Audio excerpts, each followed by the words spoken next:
Romanos capítulo 13, verso 8. Nós já vamos ler aí, Romanos capítulo 13, verso 8. O título diz, da divisão aí, o amor ao próximo, o dever de estar alerta e a pureza. Então, se você se lembra, Romanos, do capítulo 1 até o capítulo 11, melhor dizendo, Paulo está tratando da doutrina da salvação.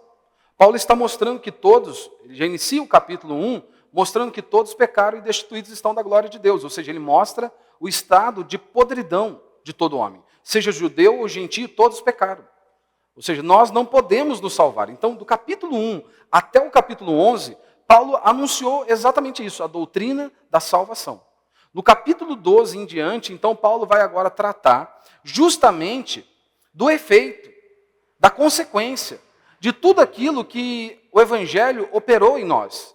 E ele está mostrando, está dizendo que este Evangelho, se de fato eu e você nós nascemos de novo, nós precisamos dar frutos dignos. Ou seja, precisa existir em nós evidências de que nós nascemos de novo. E ele começa mostrando que essa evidência, ou seja, tudo aquilo que Deus operou na vida de vocês, deve ser refletido. As pessoas devem enxergar isso. E ele começou dizendo no capítulo 12, que uma das maiores evidências é justamente o quê? O nosso culto deve ser um culto a Deus, um culto racional. E não apenas isso, o nosso corpo, todo o nosso ser, não apenas o nosso bolso, mas todo o nosso ser deve ser voltado a Deus. E aí ele faz uma analogia ali, ele faz uma aplicação, onde ele diz que nós não devemos nos amoldar ao mundo, ao curso deste mundo. Ou seja, que nós não devemos seguir o fluxo deste mundo, mas que nós devemos ser transformados pela palavra de Deus. Ou seja, que a palavra de Deus possa ir lapidando a mim e a você. Porque não se engane, todos nós que estamos aqui, nós somos fortemente influenciados pela cultura. E eu não vou pregar isso novamente, porque eu já preguei sobre isso. Mas nós somos fortemente influenciados pela cultura. Então, inúmeras vezes, nós vamos para um texto bíblico com esta perspectiva, com óculos quebrados. Nós não enxergamos aquilo que de fato nós precisamos enxergar, porque somos bombardeados pela cultura. Por isso, nós sempre precisamos do auxílio do Espírito Santo. Por isso que nós sempre precisamos pedir a Deus que abra os nossos olhos e nos faça enxergar as maravilhas da tua lei. Não é isso que o salmista diz lá no Salmo 118? Senhor, abre os meus olhos para que eu enxergue as maravilhas da tua lei. Então, todas as vezes que eu e você, nós nos debruçamos diante da palavra de Deus, nós não podemos nos esquecer disso.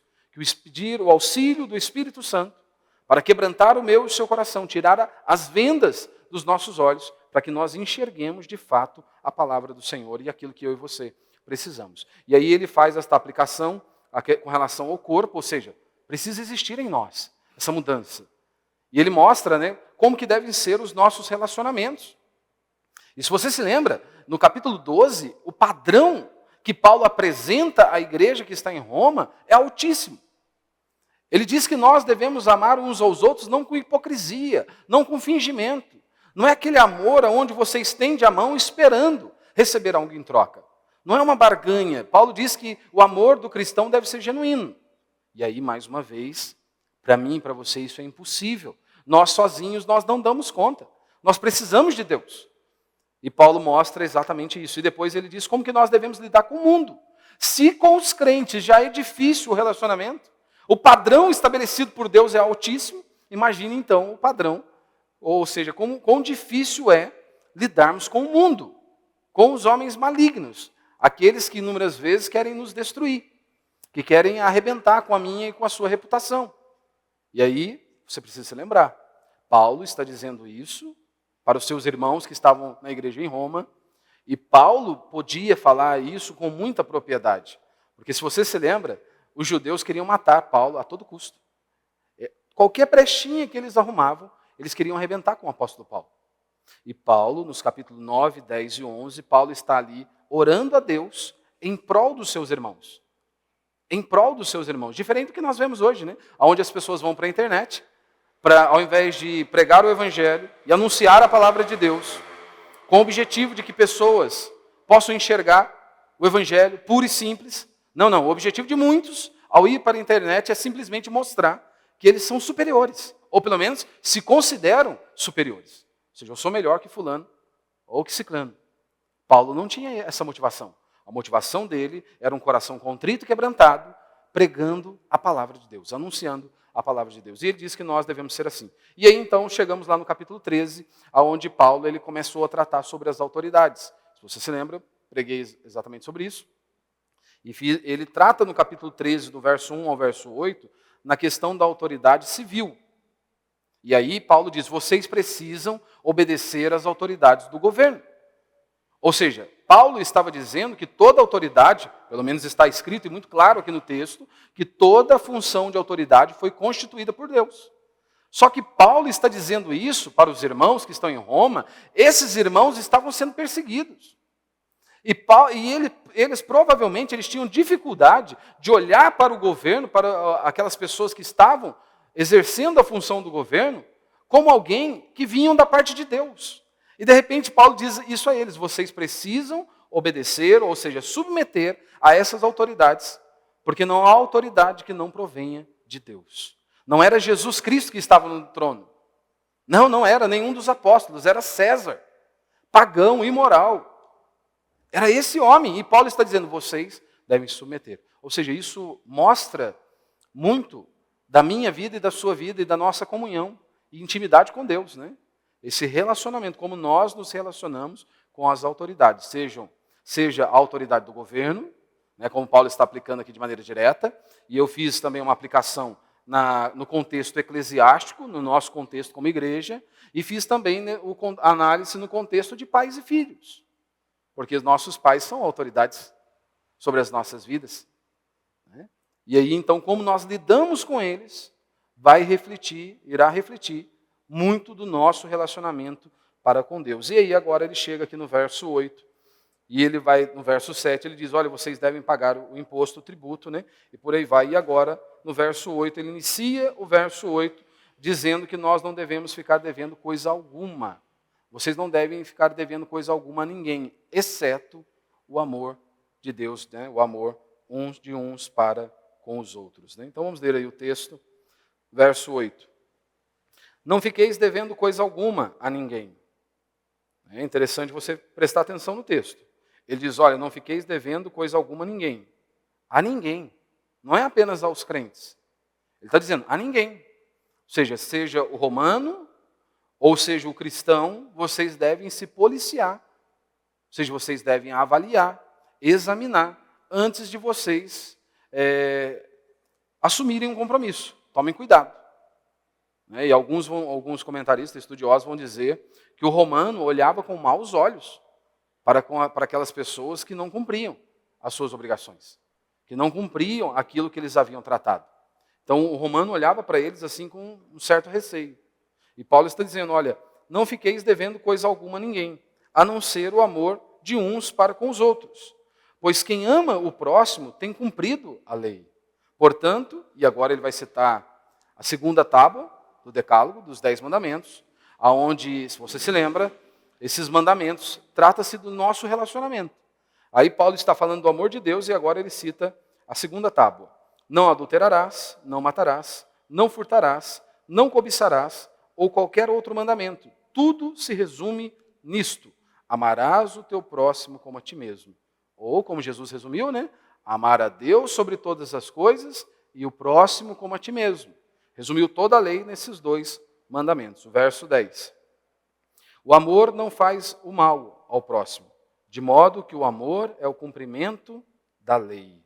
Então, como eu disse aí, o tema da mensagem é o amor como um dever perpétuo, né? Ou seja, enquanto nós estivermos respirando, nós teremos que obedecer o que está aqui na palavra de Deus. O amor como um dever perpétuo. Então nós vivemos em uma cultura que distorce o amor. A todo tempo nós vemos isso. Para muitos, amor é uma mera emoção. É apenas um sentimento. Ou para outros, o amor simboliza uma aprovação irrestrita. Ou seja, a pessoa pode fazer tudo que lhe dá na telha porque cabe dentro do amor. O amor para muitos não exige, ou não existe limites.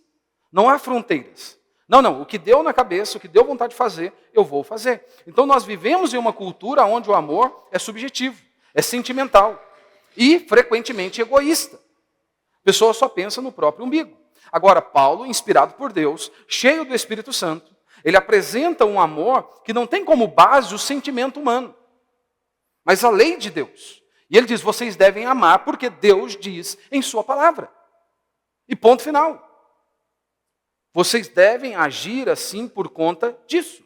Então, no capítulo 13, ele trata da nossa relação com o Estado, do verso 1 ao verso 8, e agora do verso 8, do verso 7, né? Agora do verso 8 em diante, ele volta-se para a nossa responsabilidade de uns para com os outros. Então, Deus, ele não apenas nos ordena a amar, mas ele define o que é amor. Então, não é o que dá na minha e na sua cabeça. E uma das definições de amor é que o amor tudo suporta, não é? O amor tudo sofre. O amor tudo suporta. Então, o amor não é aquilo que nós sentimos, mas é aquilo que fazemos em obediência à sua lei, a lei de Deus.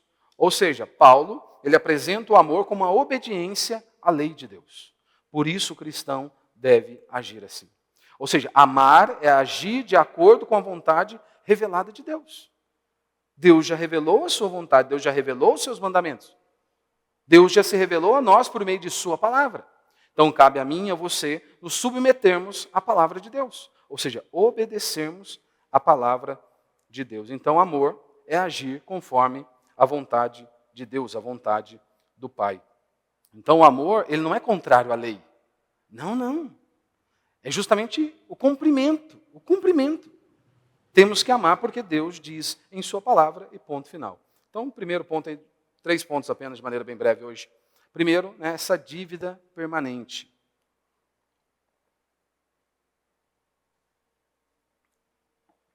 O amor é uma dívida permanente. Como ele diz, né, a ninguém devais coisa alguma, a não ser o amor. O amor, né, a não ser o amor de uns para com os outros, pois quem ama o próximo tem cumprido a lei. Então é claro que Paulo aqui ele não está proibindo todo tipo de dívida financeira. Não é isso que Paulo está dizendo aqui. Mas Paulo está dizendo que nós devemos, como cristãos, nós devemos nos policiar.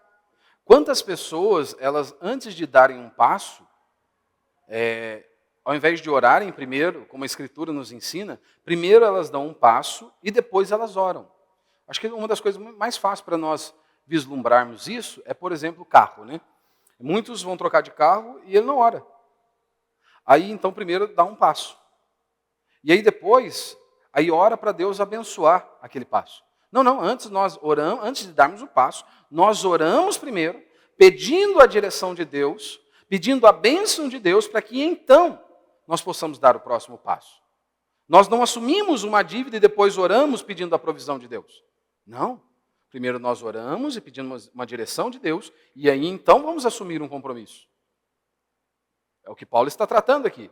Então ele está dizendo que não deve restar nenhuma dívida, a não ser o amor, porque essa dívida jamais vai se extinguir. Pelo menos enquanto nós estivermos vivos.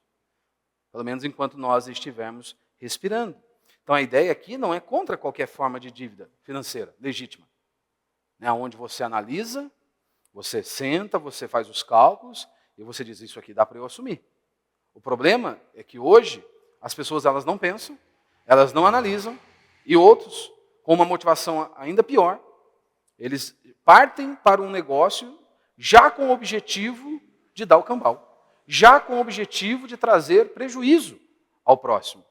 Então, se nós fazemos isso, assumimos algo, sabendo claramente que nós não vamos conseguir honrar os nossos compromissos, e o objetivo lá no nosso coração, a motivação do nosso coração é justamente ser um peso para o outro, ou seja, arrebentar com a vida do outro, Paulo está dizendo, vocês pecam. Vocês estão pecando se assim vocês procederem. E ele diz, a única dívida que jamais vai terminar é exatamente a dívida do amor. Ou seja, essa dívida, o amor é uma dívida que nunca você irá quitar, pelo menos enquanto nós estivermos aqui neste mundo, né? Estivermos respirando aí, como a Escritura nos mostra. Né? Então Paulo ele está exortando os crentes a pagarem os seus impostos e a não deverem nada a ninguém. Se você acompanhou as pregações, é exatamente isso que ele disse ali no verso 7, né? Do verso 1 ao verso 7. Ou seja, ele está nos chamando a vivermos de maneira, em outras palavras, o seguinte, olha, o crente ele deve pagar aquilo que ele deve. Ou seja, ele deve dar um passo conforme a perna. É isso que ele está dizendo. Em outras palavras, é disso que ele está tratando. Tomem cuidado antes de vocês darem um passo. Ou tomem um cuidado antes de vocês contraírem uma dívida. Ou seja, o cristão, ele deve pensar, ele deve analisar. Ele deve levantar os custos para então, depois, ele assumir um compromisso. E o objetivo é justamente para que ele possa testemunhar a Deus, ser um testemunho. Ou seja, a vida dele, conforme ele conduz a vida dele, tudo isso deve ser para a glória de Deus. Inclusive, como nós lidamos com essa questão.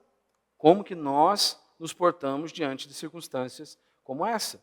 E aí ele diz, olha, a ninguém, não é apenas a irmandade, aos irmãos da fé, que você deve se policiar e honrar os seus compromissos. Não, é lá fora também, no mundo. Você deve se policiar, e eu sei que você e eu, nós podemos passar por inúmeros problemas, inúmeras tempestades, né, inúmeras circunstâncias da vida, em altos e baixos. Mas Paulo está dizendo que nós devemos sentar, avaliar, e aí, se você procedeu errado, você começa a voltar, a analisar, e qual caminho eu preciso seguir? Eu sei que eu tenho que seguir esse caminho. O que eu preciso fazer para obedecer o que Paulo está dizendo? Então eu começo a traçar um norte para que eu possa me enquadrar de acordo com o que a palavra de Deus está dizendo. Como que eu, sendo um cristão, preciso agir na minha vida, ou seja, com os meus compromissos, como que eu devo conduzir. Né? Então veja, nós estamos aqui diante desta relação das dívidas e da cobiça. As duas andam intimamente ligadas. Na maioria das vezes, o endividamento, ele se deve à cobiça. Você, às vezes, quer comprar algo que você não precisa, com dinheiro que você não tem, para impressionar pessoas que você não gosta. Nós somos assim. O ser humano é assim. Ele nem precisa daquilo, mas ele tem que comprar para impressionar pessoas que ele não gosta. Ele compra aquilo que ele não precisa, com dinheiro que ele não tem, para tentar impressionar os outros. Por exemplo, como é que você vai chegar na reunião de família? Muitas famílias se reúnem no final de ano. Como que você vai chegar na reunião de família, no final de ano, com o mesmo carro do ano passado? Para muitos isso é um absurdo. Não, eu não posso chegar. Eles vão dizer que eu sou quebradeira. Eles vão dizer que eu estou quebrado. E aí, então, muitos contraem uma dívida simplesmente para mostrar que ele também está por cima da carne seca.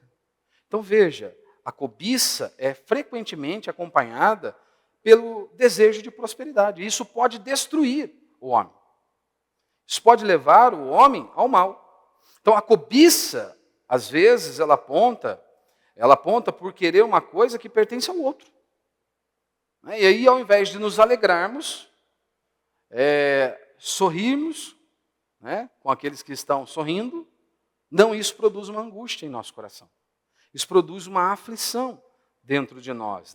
Então, a cobiça, ela produz a inveja e o descontentamento com aquilo que nós temos. Ou seja, não há nenhum problema você almejar um carro melhor, um trabalho melhor, uma casa melhor, não há nenhum problema. Nós podemos e devemos orar. João disse isso, Faço votos pela vossa prosperidade. O problema é quando o dinheiro tornou-se o seu Deus. O problema é quando você não consegue mais agradecer a Deus por aquilo que você tem hoje. Seja pelo seu carro, pela sua casa, pelo seu trabalho, pela sua família. E aí então você olha para o vizinho e a grama do vizinho é mais verde. Ou seja, a vida do vizinho sempre é melhor. A Bíblia diz, Paulo vai dizer lá em Efésios, que o coração grato nos leva para perto de Deus. Não vos embriagueis com vinho, no qual há dissolução, mas enchei-vos do Espírito. E aí ele segue a sequência do texto. E uma das maneiras de sermos cheios do Espírito é com ação de graça, com ações de graça. Ou seja, agradecendo a Deus. Então, se a gratidão nos leva para perto de Deus, a ingratidão nos leva para perto do capeta. E é exatamente isso que ocorre quando a cobiça, ela envolve o meu e o seu coração. Ou seja, ela começa gerando isso, esse descontentamento com tudo aquilo que nós temos. Isso já não nos agrada mais, parece que já não atende mais às nossas necessidades e por aí vai. Então a cobiça, ela leva o homem a outros pecados. Ela pode levar o homem ao adultério, ao roubo e todo tipo de ação maldosa contra o próximo. Porque é isso que Paulo está dizendo, O amor, ele não faz mal ao próximo. De modo que o amor é o cumprimento da lei. Tiago não vai dizer isso? Olha, há tantas guerras por conta do quê? De cobiça. Inimizades por conta de cobiça. Então, a falta de contentamento em Deus, ela pode te levar a uma vida de inveja e cobiça. Porque pense comigo, se você tem avós vivos, se você sentar para conversar com eles, você poderá perceber que talvez eles nunca sonharam em ver ou desfrutar de coisas que nós desfrutamos hoje. Eles sequer vislumbravam isso.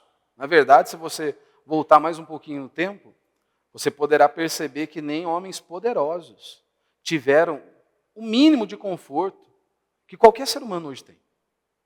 Sim, anônimo aí, um plebeu da vida. Um rei não tinha o mínimo de conforto que nós podemos desfrutar hoje. O que eu quero dizer com isso? Nós vivemos em um tempo de muita facilidade. E quando você faz esta comparação dos nossos avós e a nossa geração, com muita comodidade, conforto, com muito conforto, com muita facilidade. Ou seja, as gerações passadas sequer vislumbraram isso. Eles não experimentaram o que nós temos experimentado.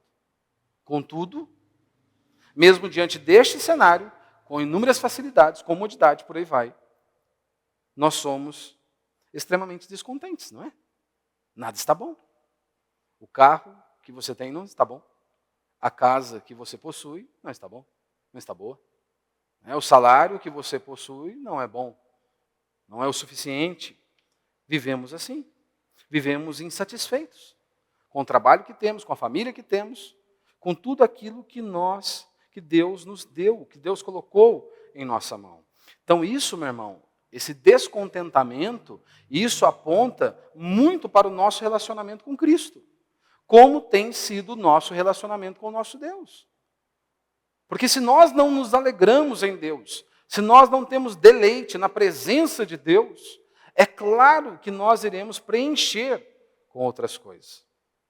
Isso vai ser inevitável. Então isso aponta muito para o nosso relacionamento com Cristo. Se nós estamos descontentes com Cristo, com aquilo que Ele nos tem dado, com aquilo que Ele tem nos proporcionado, ou seja, se nós estamos descontentes, automaticamente nós procuramos satisfazer as nossas necessidades, gastando, aonde não deveríamos, aonde não podíamos, para suprir isso. Ou seja, como consequência, contraímos dívidas que inúmeras vezes não podemos pagar. Por conta desse descontentamento. Ou seja, isso definitivamente vai apontar para um ídolo em nosso coração. Quantas pessoas, quantas mulheres, ela não é seduzida por um homem com uma barriga de tanquinho. Mas se passar e ver uma placa lá, um banner, 10 vezes sem juros, balançando assim, é uma tentação. E hoje com o Mercado Livre, um clique, todas essas praticidades, você está lá de boa, daqui a pouco canta lá no celular, dá um anúncio, Shopee e por aí vai. Você nem está precisando, mas às vezes você perde horas rolando. O que você está procurando? Eu não sei. Estou procurando alguma coisa. Nem sabe que precisa, mas está procurando alguma coisa.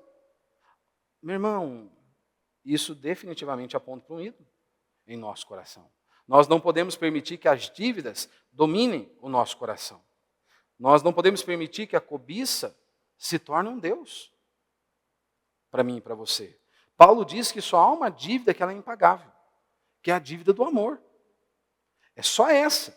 Então, o amor entre os cristãos. Então, esse amor você sempre vai ficar devendo. E Paulo diz que essa deveria ser a única coisa que nós deveríamos ficar devendo, que é o amor. Mas aí a pergunta que surge é, por que o amor é impagável? Por que essa dívida ela nunca acaba? Por que Paulo está dizendo isso? Ora, Paulo vai mostrar que a lei de Deus, ela demanda isso. Ela exige isso de nós. Deus exige isso de mim, de você. Isso não é opcional, meu irmão, a nós. Tem gente que ele acha que isso é opcional. Eu amo se eu quiser. Se eu não quiser, eu não amo. Não, isso não é opcional. É uma ordem, é um mandamento. Jesus resumiu toda a lei de Deus dizendo, amar a Deus sobre todas as coisas e o próximo como a ti mesmo. Então, como nós lidamos com o próximo vai sim refletir como é o nosso relacionamento com Deus. Porque quando nós servimos a Deus, e quando nós servimos os nossos irmãos, isso vai refletir o nosso relacionamento com Deus. Servimos a Deus quando nós o amamos, honramos, mas nós também servimos a Deus quando nós servimos aos nossos irmãos. Quando nós ajudamos, quando nós estamos ali, juntos, caminhando para que Deus seja glorificado por meio das nossas vidas. E é claro que será inevitável nos machucarmos. Isso é inevitável. Viver em comunidade, podemos e inúmeras vezes teremos isso. O Salmo 84, ele trata disso. Ele vai mostrar exatamente isso, que os nossos relacionamentos, é claro que quando nós andamos juntos, pode ser não. Com certeza, você vai pisar no meu calo. E com certeza eu irei pisar no seu calo. Isso é inevitável. Algumas coisas podem ser até proposital. Não deveriam ser. Não deveriam ser. A maior parte deveria ser um acidente. Nós nos machucarmos. Mas pode ocorrer, somos falhos. E aí, então, você não vai encontrar uma igreja perfeita. Ah, mas a igreja do apóstolo... O povo estava malhando o apóstolo Paulo. O povo estava arrebentando com o apóstolo Paulo. O cara mais gente boa estava querendo sair com a madrasta dele.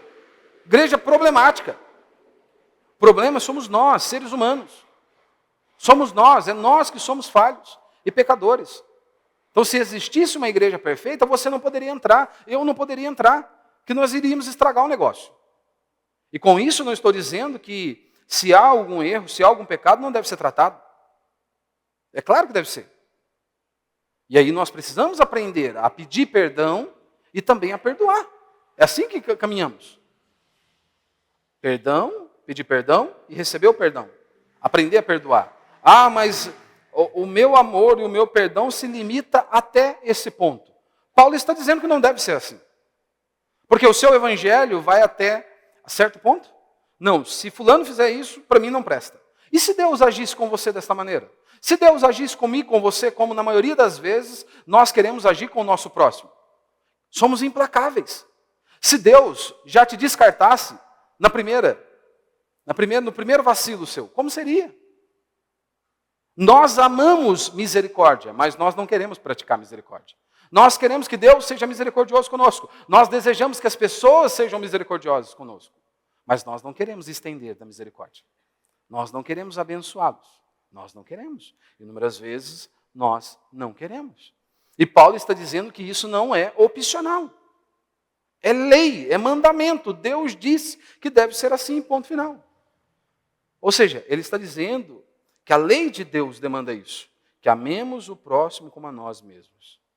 Ou seja, e essa lei, ela domina sobre nós enquanto nós vivemos. Por isso que ela é impagável. Não é assim? Eu e você, nós existimos para a glória de Deus. Nós existimos e o desejo de um cristão deve ser fazer a vontade do seu Senhor. Enquanto vivermos, não é isso? Ou seja, nós existimos para Ele, para a glória dEle. Ou seja, aquele que me ama, obedece os meus mandamentos, não é? Aquele que me ama, cumpre os meus mandamentos. Ou seja, um cristão, ele vive com essa perspectiva de fazer a vontade do seu Senhor, de fazer a vontade do seu Deus. E o amor para com o próximo enquadra nesse quadro. Ou seja, não é opcional. Nós não temos opção se iremos amar ou não. Ou seja, amar a Deus sobre todas as coisas e ao próximo como a ti mesmo. Ou seja, Paulo ele traz esta exortação, sabe por quê? Porque constantemente eu e você, nós somos tentados a achar que nós já fizemos demais. Que nós já estendemos a mão demais. E Paulo diz, ei, parem com isso. Parem com isso. Não, o amor é uma dívida impagável. Porque, meu irmão, é muito fácil. É muito fácil você amar pessoas amáveis. Nós adoramos ficar perto de pessoas que se parecem conosco, que têm os mesmos gostos, né, que falam praticamente a mesma língua. Difícil é você amar o carne de pescoço. Isso é difícil. E às vezes o pastor é a carne de pescoço. Às vezes você pode ser a carne de pescoço. Ou você acha que você é maravilhoso. Não, você nunca falha. você nunca erra. Paulo está dizendo, vocês não podem agir assim. Achar que vocês já fizeram o bastante, que vocês já fizeram o suficiente. Chega, agora eu não vou ajudar mais. Chega, não, agora para mim já deu. Já foi o limite. Não, o que Paulo está dizendo é, o limite para vocês deve ser o seguinte, prestem atenção nos compromissos que vocês vão assumir, nas dívidas que vocês estão querendo fazer. E se vocês não derem conta de pagar, não façam. Agora, com relação ao amor, é uma dívida que vocês vão ter durante toda a vida. É isso que vocês devem estar atentos. É com relação a isso que vocês devem pensar. Porque eu e você, nós somos tentados. Ah, não, eu já fiz demais. Eu já estendi a mão demais. Eu já ajudei demais. Meu irmão, se nós estendermos as mãos, 1000 vezes, e se houver arrependimento, nós vamos continuar estendendo as mãos. Porque quantas vezes você falhou? Quantas vezes nós falhamos com Cristo? Se Ele olhasse para mim e para você e dissesse, não, você não presta mais. Não, você não serve mais. Não há opção não de reerguer. Não, esquece. Só que nós queremos agir assim. E Paulo está dizendo, vocês não podem agir assim. Ou seja, o amor é um mandamento contínuo, que jamais será totalmente cumprido nesta vida. Ou seja, esse é um débito também que nos lembra diariamente que nós somos chamados a vivermos como Cristo. Porque veja, meu irmão, se fosse você, lá no Getsêmani, chega Judas. Jesus sabia que Judas iria traí-lo. O cara ainda chega para dar um beijo. Se fosse você, meu irmão, se você fosse o Cristo, vai falar que você já não tinha preparado um jab de direita ou de esquerda lá, bem encaixado no queixo de Judas. Vou ver ele beijar a lona aqui. Foi isso que Jesus fez? Não foi. Só que nós, inúmeras vezes, queremos agir assim. Nós, inúmeras vezes, nos esquecemos que fomos chamados a vivermos como nosso Senhor e Salvador Jesus Cristo. Paulo diz aqui em Romanos que o objetivo de um cristão é se parecer com o seu Senhor. Agora, quando as pessoas olham para mim e para você, a nossa vida reflete ou remete a Cristo Jesus? Ou quando as pessoas olham para mim e para você, elas não veem nada de Cristo?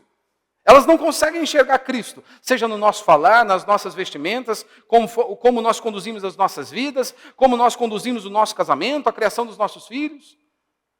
Elas enxergam a Cristo ou elas não veem nada de Cristo em nós?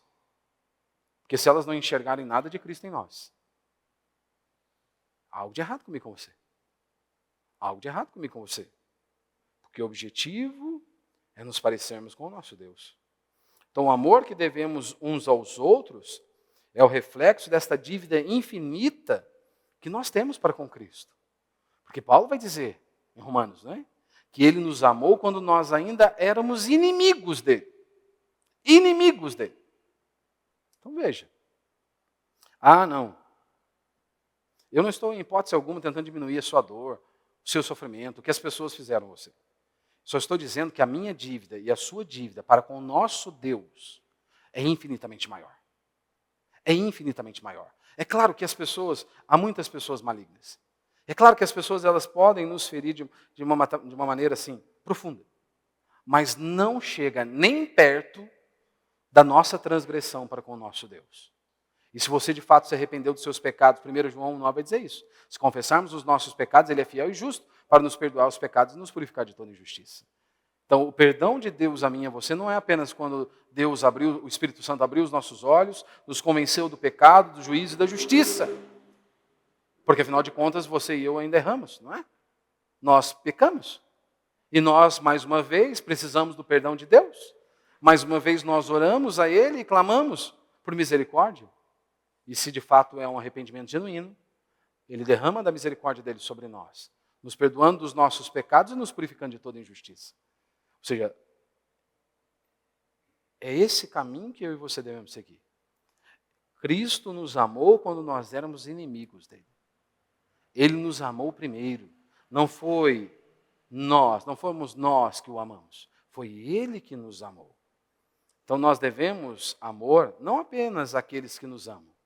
É maravilhoso você estar com pessoas que falam a mesma língua, que têm os mesmos pensamentos, que têm basicamente o mesmo gosto que você. É maravilhoso. Aproveite isso. Mas Paulo está dizendo que o amor não é apenas a essas pessoas, aqueles que nos amam, mas a todos, inclusive os difíceis. Porque às vezes o difícil é você, o difícil sou eu. Porque às vezes nós tendemos a olhar e falar, fulano é difícil. Talvez o fulano é difícil para você, mas você é difícil para alguém também. Eu sou difícil. E aqui é óbvio que para mim pode ser que um número maior, né? Porque é assim, sempre vai ser assim. Então essa dívida, ela não é paga com palavras vazias. Na teoria, meu irmão, é tudo muito bonito. Só que Paulo não nos chama para essa teoria. Ele nos chama a viver a prática. E esse amor, essa dívida, ela não é paga com palavras vazias, mas com atos concretos. De como? De serviço. Ou seja, servir. É visto de maneira concreta por meio do perdão. O amor é visto por meio do perdão. O amor é visto também por meio da paciência. Não é isso que Paulo diz? O amor tudo suporta. O amor é visto por meio da compaixão. O amor é visto por meio da compaixão e por meio da verdade. Então Paulo está dizendo isso. Que devemos amor constante. Por que nós devemos esse amor constante? Porque nós somos devedores da graça que nós recebemos de Cristo. Nós não merecíamos. E Ele derramou sobre nós as suas misericórdias, a graça dele, Ele estendeu a sua graça sobre nós. Então, o amor cristão é uma obrigação contínua. Não é algo que você faz ocasionalmente. Não, esse mês vai ser o mês do amor. Aí depois vive os 11 meses, né? Se iniciou lá em janeiro o projeto, vamos imaginar. Não, janeiro vai ser o mês do amor. Aí passa 11 meses, que nem uma peste. Não, Paulo está dizendo, não é assim que funciona. O amor é uma obrigação contínua. Um cristão deve agir assim. Segundo, ele diz que o amor é o cumprimento da lei, né?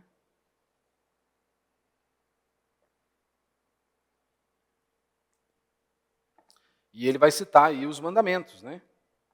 Primeiro ele diz, né? Pois quem ama o próximo tem cumprido a lei. E aí no verso 9 ele diz, não adulterarás, não matarás, não furtarás, não cobiçarás ou qualquer outro mandamento, tudo se resume nisto, amarás o teu próximo como a ti mesmo, né? Ou seja, Paulo ele vai citar os mandamentos da segunda tábua, como é descrito lá em Êxodo capítulo 20, que regulam a relação com o próximo. Paulo ele cita esses mandamentos. E aqui ele vai ecoar aquelas palavras de Cristo lá em Mateus capítulo 22, mostrando que a lei ela não é anulada pelo amor, mas ela é cumprida por ele. Ou seja, o amor é a motivação e a essência por trás de cada mandamento. Porque veja, né? Não adulterarás. Ora, o amor, ele preserva a fidelidade, ele vai cuidar, ele vai proteger. Não matarás, da mesma forma que o amor, ele protege a vida. O não furtarás. Ora, o amor respeita a propriedade. Não cobiçarás. Ora, o amor se alegra com o que o outro tem.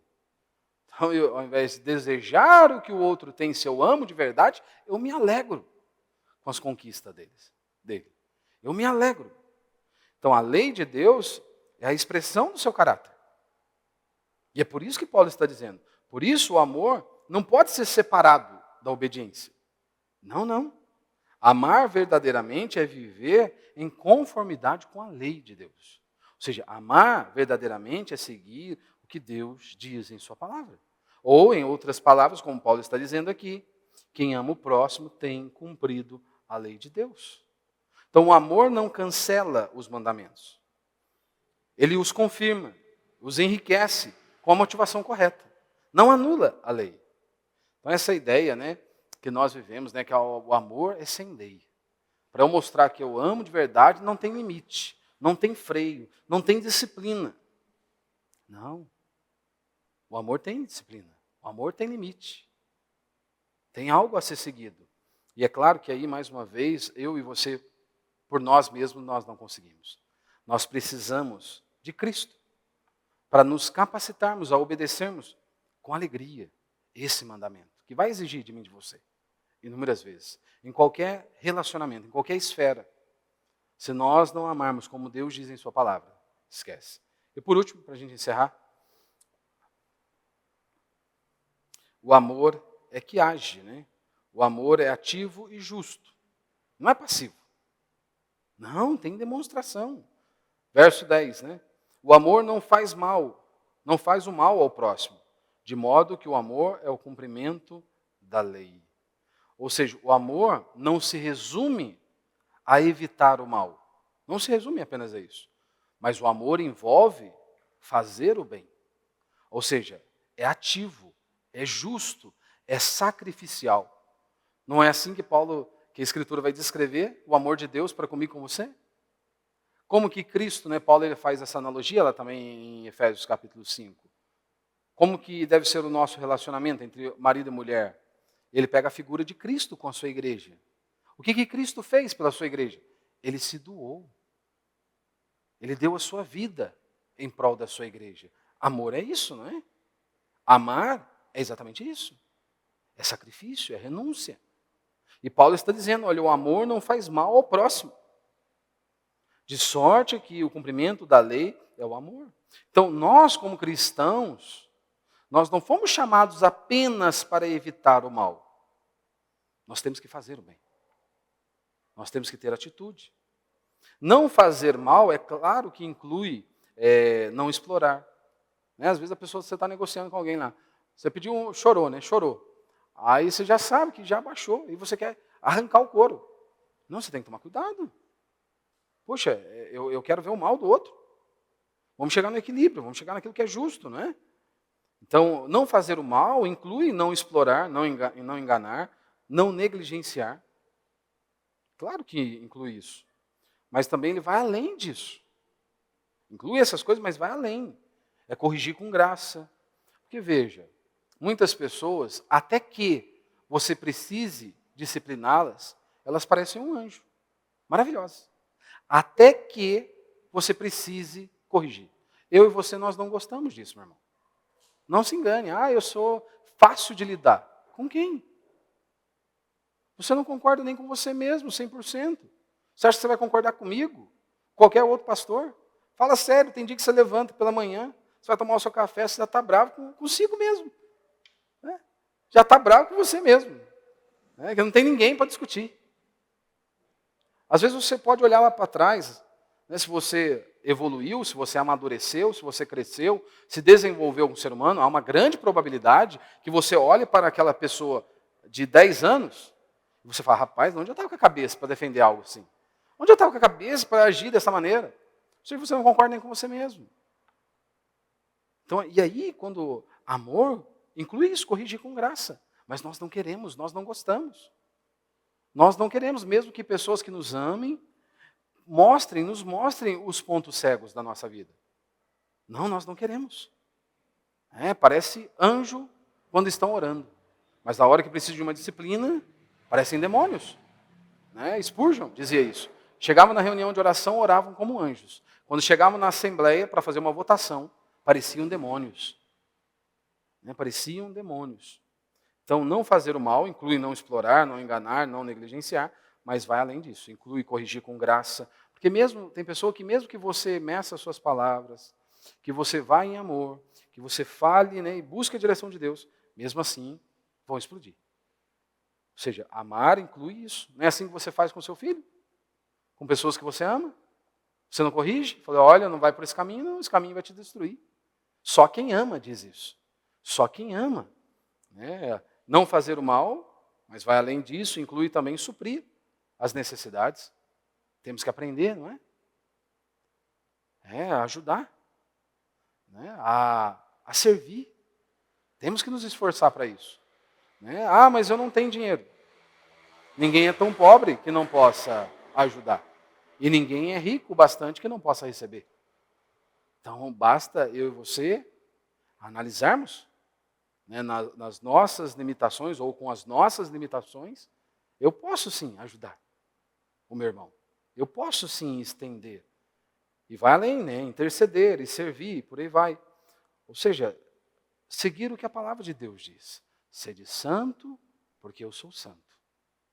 Ou seja, a nossa vida, nós devemos buscar viver uma vida reta, santa, justa e piedosa, de maneira que Deus seja glorificado por meio das nossas vidas. O padrão está diante de nós.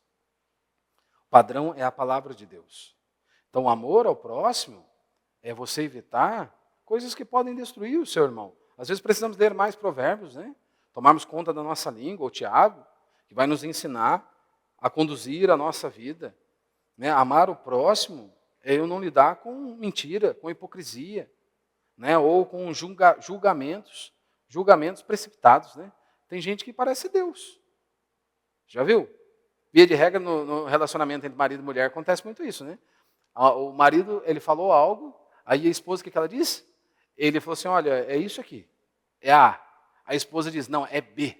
Mas como é que você sabe que é B? Não, porque eu sei. Mas ele não falou que é A. Não, mas não interessa o que ele falou. Eu sei o que é, e é B. Ah, então você é Deus. Porque só Deus sabe julgar os corações. Só Deus pode julgar as nossas motivações. Nós julgamos os fatos, aquilo que estão diante de nós. Agora, se você tem essa capacidade, você é Deus. Porque só Deus julga as motivações, os corações. Nós julgamos os fatos. Então nós temos que tomar mais cuidado, né? Com julgamentos precipitados. Então amor envolve isso. Mas é também não se omitir diante dos erros, né? Como nós fazemos com os nossos filhos. Porque quem ama se preocupa com o outro. Se preocupa com a vida espiritual do outro. Então Paulo está dizendo que esse amor é o amor que flui da cruz de nosso Senhor Jesus Cristo. O amor que um dia abriu os meus olhos, os seus olhos, que foi derramado em nossos corações. É esse amor que deve fluir também aos outros. Que nós devemos colocar em prática. Porque é muito fácil, né? Ou até mesmo não seja tão fácil praticarmos isso nem dentro dos nossos lares. Mas ficarmos lá só com a nossa familhinha, com o nosso próprio umbigo, é muito mais fácil do que vivermos assim, em comunidade. Deus nos fez diferentes, viemos de famílias diferentes, com hábitos diferentes, mas nós estamos unidos aqui por um único propósito, que é Cristo Jesus. Adorar ao Senhor e vivermos para a glória dEle. Então, como igreja, nós somos chamados a viver esse amor. Esse amor que Paulo está nos mostrando aqui, que impacta o mundo e glorifica a Deus. Jesus disse isso, eu e o Pai somos um. Vocês devem ser um. Não é? Vocês precisam ser um. Jesus, ele cumpriu perfeitamente a lei. Ele não apenas por nós, mas em nosso lugar. Ele foi moído por conta dos nossos pecados. Ele foi moído por conta dos meus e dos seus pecados. E agora ele nos chama, ele nos exorta, por meio aqui da boca do apóstolo Paulo, a nós seguirmos os seus passos. Com esse coração que foi renovado, por meio do Espírito Santo habitando em nós, vocês devem viver de maneira diferente. Ou seja, essa capacitação que é dada pelo próprio Deus, pelo Espírito Santo agindo em nós. Que eu e você possamos amar como Ele nos amou, ou como Ele nos ama, mesmo diante de tantas falhas que nós temos.